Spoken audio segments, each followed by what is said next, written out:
well. She was feeling well. But she just went to bed. About 5-ish, is that what we heard? We heard 5. I don't know if that's true. You would know better than we would. No, she went to bed that night. That was John Powell a few days after his wife Susan disappeared. It's been a week and a half since anyone saw her. Phone lines lighting up on this one. Rose, Virginia, your question or thought, ma'am. Hi, Jane. Happy holidays to you and the panel. Holidays.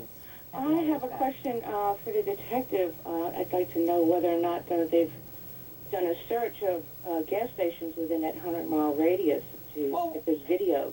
Excellent question, and we're going to throw it out to Pat Reevy, a reporter for the Deseret Morning News, who's been on top of the story. Whether they've searched gas stations, I don't know specifically. I'm sure if there's surveillance tape to be had. Remember, where we went camping, there aren't a lot of gas stations out there or surveillance video even to collect. And, of course, Susan's cell phone, her keys, and her purse were still found in the house. So there's been no activity if trying to trace those items. No use of her credit card, no use of her cell phone that we know of since they were in the house. So that's the best I can answer that question.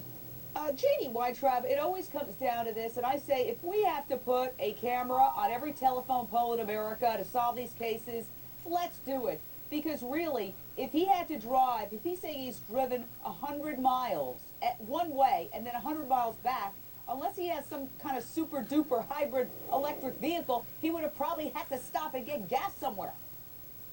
That's right, and I'm sure that that's something that they looked at. I'm also sure you don't need a telephone in the police station. They'll get that information, Jane. Also, I'm sure that they already have his cell phone records. I'm sure they've already looked at the cell phone towers, and I'm sure that there is some GPS device or way to manage that out. But the bigger question is, you know, it's obvious that she did not voluntarily leave that house for 2 reasons. One, she didn't leave the house because she left a 2- and 4-year-old there, and any mom knows she didn't just leave in the middle of the night like that. And number 2 is she left her cell phone, wallet, and everything there.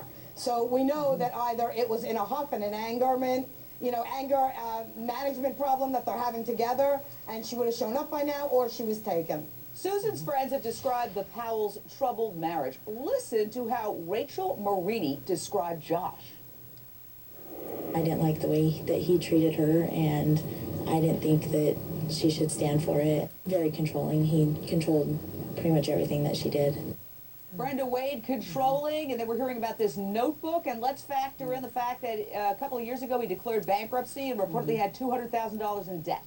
You know, clearly this guy has problems, but Jane, there are a lot of people in debt, a lot of people who are bankrupt, a lot of husbands we would say could fall under that heading of controlling.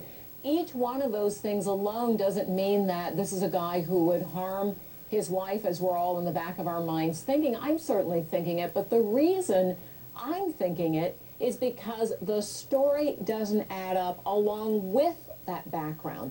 So all those pieces together make me suspicious, and to have a friend say, I don't like the way he was treating my friend, something was going on that was fairly serious to have a friend make that kind of comment. Well, I gotta say, we cover the war on women here on Issues. We are not gonna let this story go. We're gonna stay on top of it and update you over and over again. Thank you, fantastic panel. Stick around. The horrific story of a